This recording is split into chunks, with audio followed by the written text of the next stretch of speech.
Hey everybody, this is Deb with Truthification Chronicles, and tonight we're going to talk a little bit about Tucker Carlson, and we're going to talk about some things that are going on right now with Fox News, and also with some blasts from the past. We're going to see how things fit in with the Media Matters issue. So let's get into it. First of all, I was watching this episode of Dan Bongino's. I'm a little bit behind, as you can tell. This is from yesterday, actually, because I'm recording this on the 13th. And so it was a really good episode. I've been looking for the original clip of Tucker Carlson saying this that you're going to hear in just a minute, but I've been having trouble finding the original clip. Now, I don't know. Sometimes they put things over in different types of Fox News websites. I mean, they've got like the main one, and then they have Fox Business, and then they have Fox Insider, and so maybe I'm not looking in the right one, but I did not see the original clip. However, I heard it yesterday on the radio. I can't remember if it was like at the beginning of Hannity or if it was the Casey Hendrickson who does the talk radio here. I don't remember which one of them started with it, but they started right out with the clip, and I'm like, wow, that's Tucker. What's going on? I thought it was really powerful what he had to say, and I was cheering him on as he said it. Now, I didn't know at the time what the situation was, but I could kind of piece things together from what he said. And yeah, some clips of Tucker have come out that were from about a decade ago, and they're not so nice. He didn't say nice things. So, yeah, but I want you to think for a minute. Think back 10 years ago. I mean, who of us has never said something way back 10, 15, 20 years ago that we don't regret right now? I mean, there were things that I said that were stupid. And hopefully I've gotten smarter over the years. And my attitudes have changed a little bit, but sometimes I said stupid stuff back then, and I know I did, and it'd be very easy for people to bring that out and parade it around and to make me look bad. But you know what? I'm not the same person I was 10 years ago. I hope I have grown. I feel like I've grown a lot since then. I'm able to see things in a clearer light and everything. So I want to play this clip for you.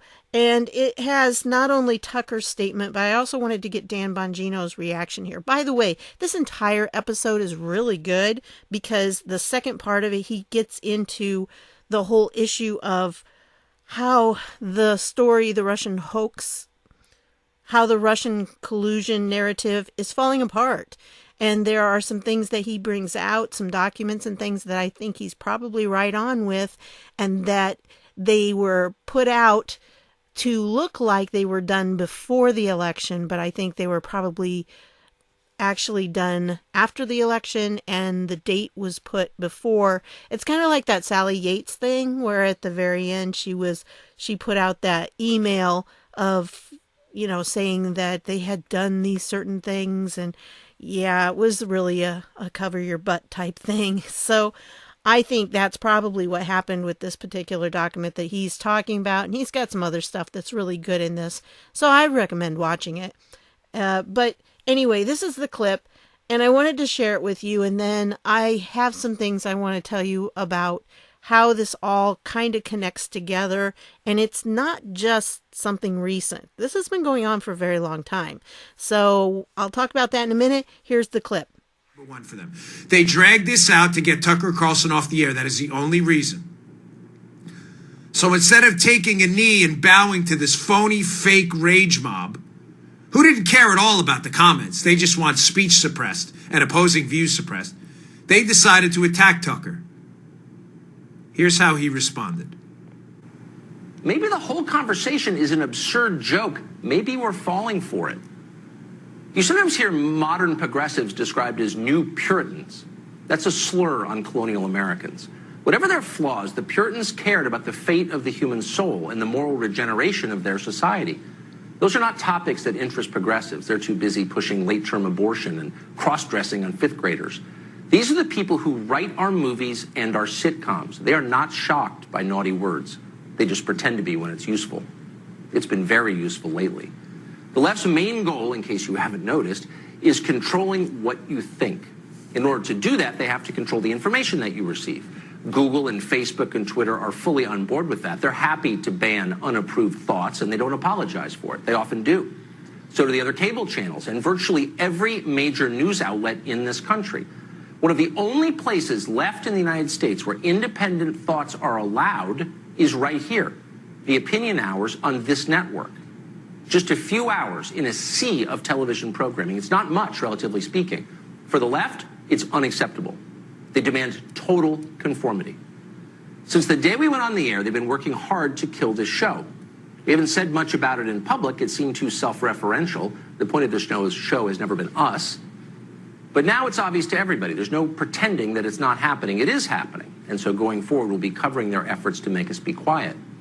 For now, though, just 2 points to leave you with. First, Fox News is behind us, as they have been since the very first day. Toughness is a rare quality at a TV network, and we are grateful for that.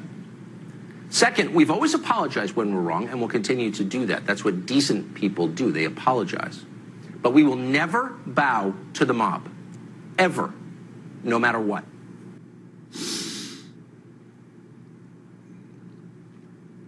Amen, brother.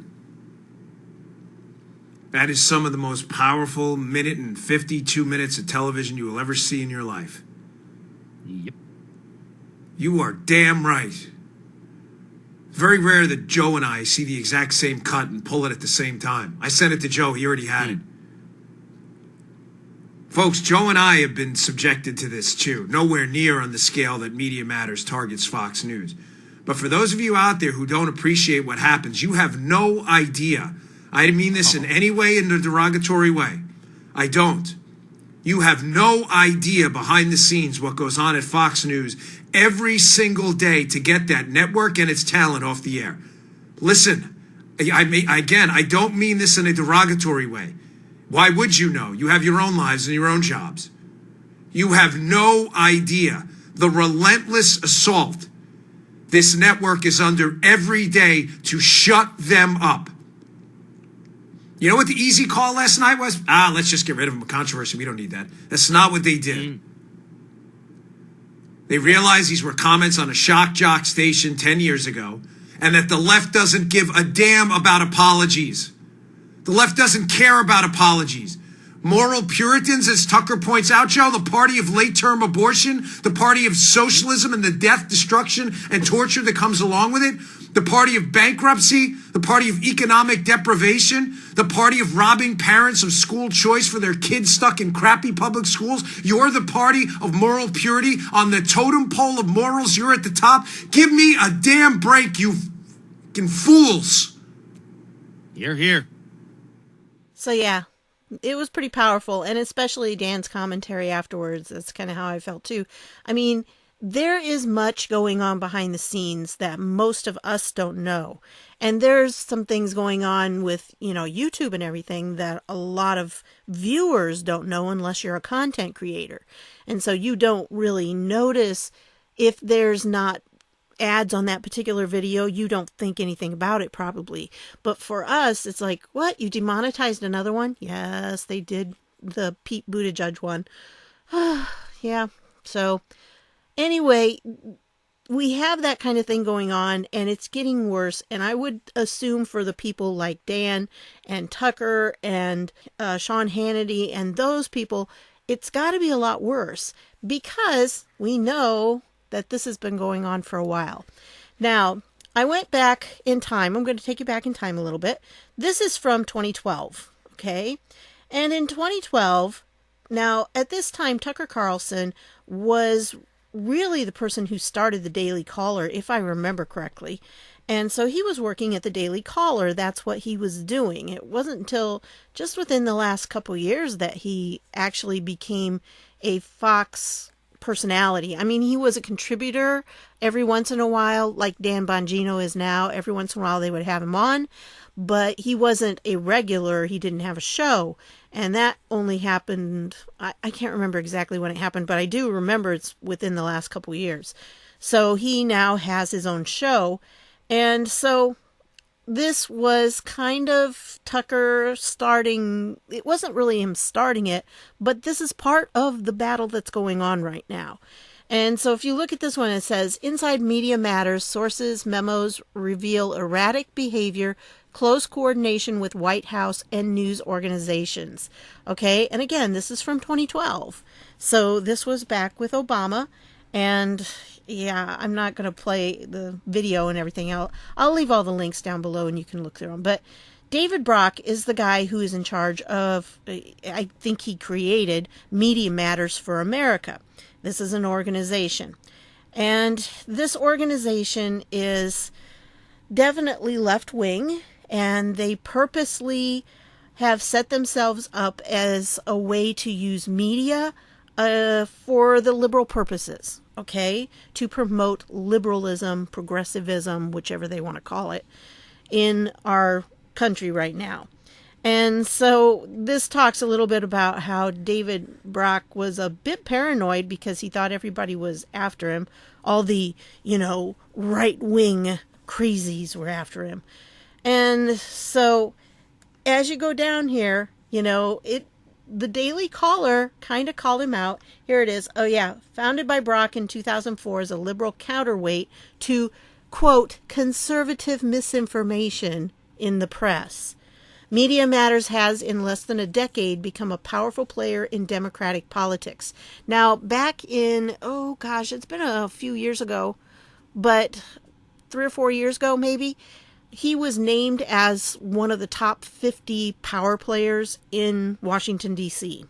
So, yeah, kind of an important guy.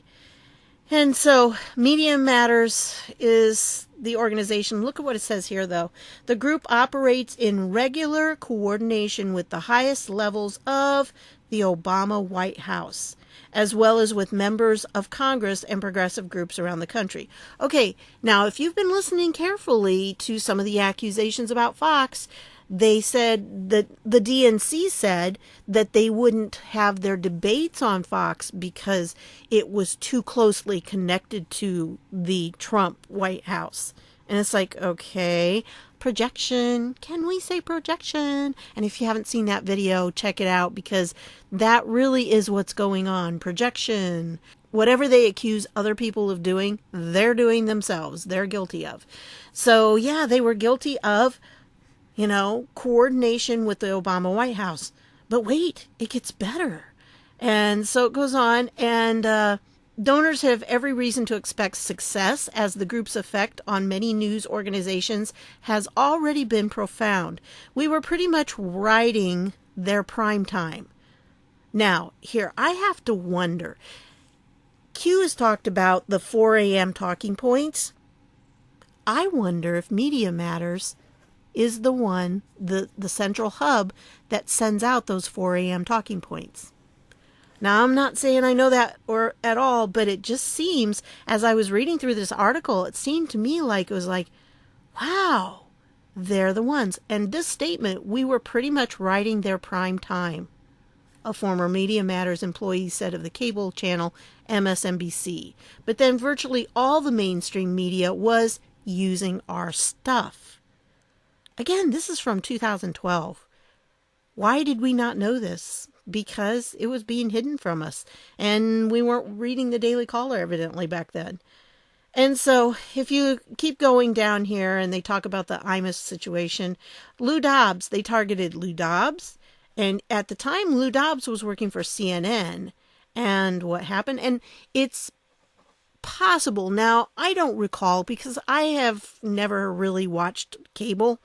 And so I don't know if CNN back then, were they as far left as they are now? Or did they actually still have people like Lou Dobbs, which obviously they did, who were giving the conservative point of view honestly? Well, I don't know, but that's an idea. Was it Media Matters that pushed them so far to the left? Who knows? Anyway, what did they do? They did a Drop Dobbs campaign, and they ended up getting him fired. We got him fired, says one staffer flatly. Yeah, well, that's good news for Fox News because he's over there now. And Glenn Beck, they targeted Glenn Beck.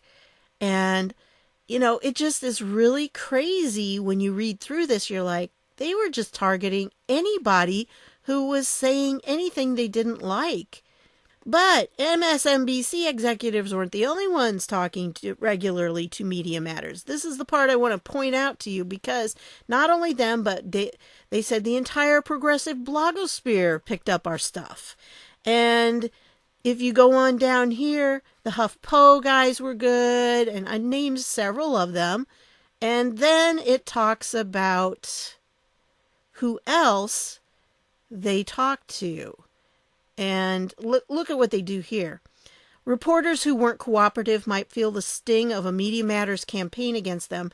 If you hit a reporter, say a beat reporter at a regional newspaper, a Media Matters source said, all of a sudden they'd get 1,000 hostile emails. Sometimes they'd melt down. It had a real effect on reporters who weren't used to that kind of scrutiny.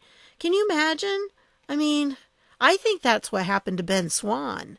And, they took him on, I'm pretty sure. And that was after he did a Pizzagate thing. So it was very interesting. I mean, he wasn't even supporting it. He was saying, here are some questions that need to be asked. And he was right. Those were questions that needed to be asked. Anyway, if you look at this, a group with ability to shape news coverage is of incalculable value to the politicians it supports. So it's no surprise that Media Matters has been in regular contact with political operatives in the Obama administration. According to visitor logs on June 16, 2010, Brock and then Media Matters President Eric Burns traveled to the White House for a meeting with Valerie Jarrett, arguably the president's closest advisor. Recently departed Obama Communications Director Anita Dunn returned to the White House for the meeting as well. And it goes on and it says, look at this. They had a weekly strategy call with the White House. Can you imagine if you did that? Like if Trump did that with, it wouldn't matter who on Fox, somebody on Fox, if Trump had a weekly strategy call with them about what they were going to cover, can you imagine the outrage? But yeah, here it was. It was happening then. Oh. So anyway, I'm going to leave this down below because it is just ridiculous.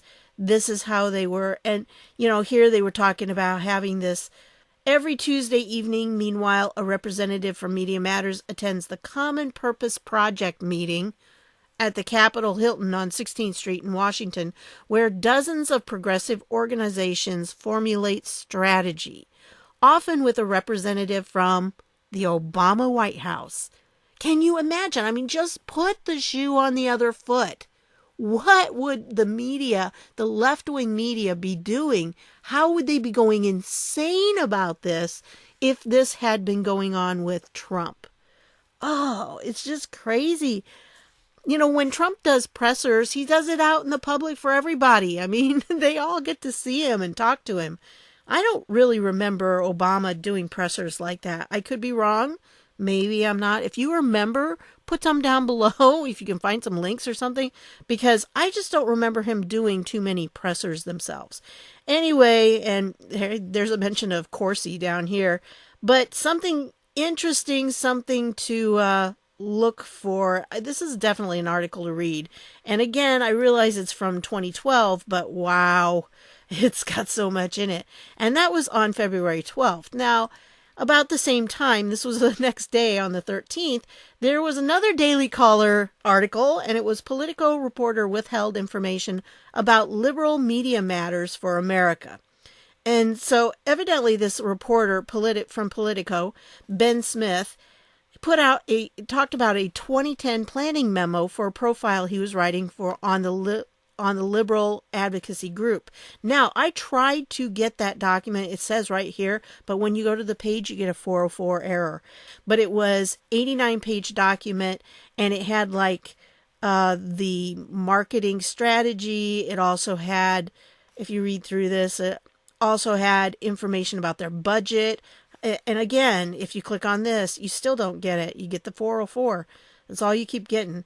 So all the links are dead on this. However, if you go to this article that was from Buzzfeed, they have the document right here. So you can go through and read it. It's a 3-year campaign.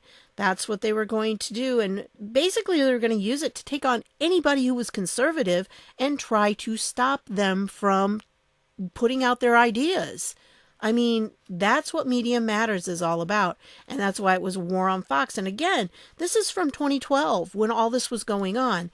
And here's, more Media Matters battle strategy. And that's what this is. I'm not going to go through this all because it is 89 pages long, but there's some stuff in here you're going to want to read. Here's the overview of it. And you can see it was just a battle plan to try Fox SWAT team. They were trying to take people out, fighting back against Fox News, opposition research. They had a budget, 3-year plan. Yeah, and it's all in here. So I'll leave that link down below. You can see it for yourself. I really hate these kinds of things because I like to have them as a PDF because they're easier to see as a PDF and to download. And so, anyway, but that's the copy that's there. So, yeah, this article from the International Business Times just basically says the same thing and calls it guerrilla warfare, I believe. This is the one. I don't know. One of them does. So, yeah, it's just more on the same topic. And this is what they were trying to do. And this shows how they were trying to target this whole thing. And Tucker Carlson has been at the heart of it for a long time. He's been on the front lines because they really want to take him down because of his articles on the Daily Caller and just because he has said a lot of things. So it is clear that in Media Matters' war against Fox News, it has an enemy in Carlson and the Daily Caller and perhaps an ally in Politico. So that kind of sets things straight, doesn't it? It's kind of very interesting. So yeah, that's what they've been trying to do since 2012. That was on the 14th. And then this is another one. This was on the 2011. So this was actually even before the others. Oh, here's where it says they called it out an all-out campaign of guerrilla warfare and sabotage aimed at Fox News Channel. I mean, it's crazy. They don't even hide it. It's right there. That's what they're doing. And they want everybody to know, I guess. So I'm also going to include in the links below this article by the Washington Free Beacon because this took place. It came out on January 26th of 2017 because a document came out again by David Brock and Media Matters. And that is called Democracy Matters Strategic Plan for Action. This was a 4-year agenda to attack Trump and Republicans using Media Matters, American Bridge, Citizens' Responsibility and Ethics in Washington, which is called CREW, and Share Blue. And so here is the document, but I also here's the document a little bit better for you to see if you want to see that. So I'll make sure that link's down below too. But yeah, I went through this. I have a video that goes through this, and it's eye-opening, definitely eye-opening.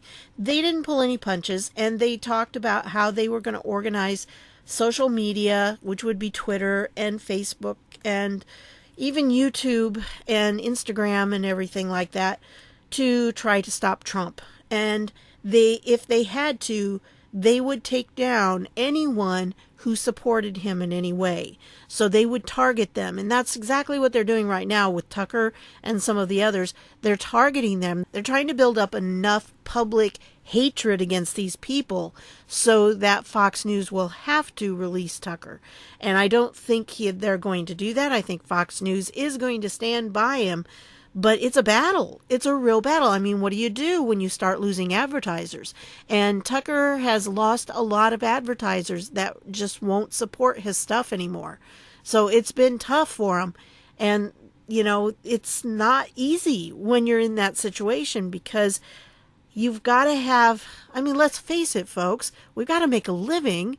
And so it's hard because they do have bills to pay. They really do. And they need to stand for what's true. But as a business, you have to think through, how are you going to deal with that? You want to have your personalities be able to say what they want to say, but yet are you going to be willing to take such a hit with your advertisers? That's the dilemma you're in. And it's the same thing with us YouTubers. Sometimes we have to decide whether it's more important to get information out or it's more important to make sure our lights stay on so we can do more and put more information out. So it's a tough line to straddle, I guess. And you have to be careful. You have to try to do the best you can. If the advertisers are being lobbied by people like Media Matters, it really is hard for them to say no to that if they're getting a ton of emails or whatever complaining about them supporting somebody like Tucker. So, if you're a praying person, keep them in prayer, because Fox News really is our last chance to have anybody with a different opinion out there. I mean, obviously there's people like me, but we just don't have the audience. They are the only ones who have an audience that's comparable to something like CNN or MSNBC. We can't compete with them. We don't have near the audience. So I just wanted you to know about this. I think it's kind of eye-opening when you start looking through everything. And I was a little amazed to know that it's been going on for so long. This is not anything new. Media Matters has been out there, and they've been putting a plan into practice.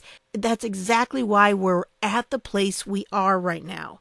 Why the media holds such a stranglehold on things, so that anyone who tells anything different than what the talking points are, and I would be really interested to find out if they really are the origins of the talking points. So I don't know, but it just seems like after reading all this stuff, they seem to be the pivotal point, where all of it starts coming out. So I don't by any means think that David Brock is as powerful as he thinks he is, but I do think that whoever's pulling his strings, George Soros, it probably does have a lot of power. And so they're trying desperately to hang on to that power, but their power's slipping away. And that's what they don't want to have happen, because the American people are waking up and we're starting to find out the truth. So anyway, that's what I've got for you tonight. I want to thank you for stopping by, and I will see you all later.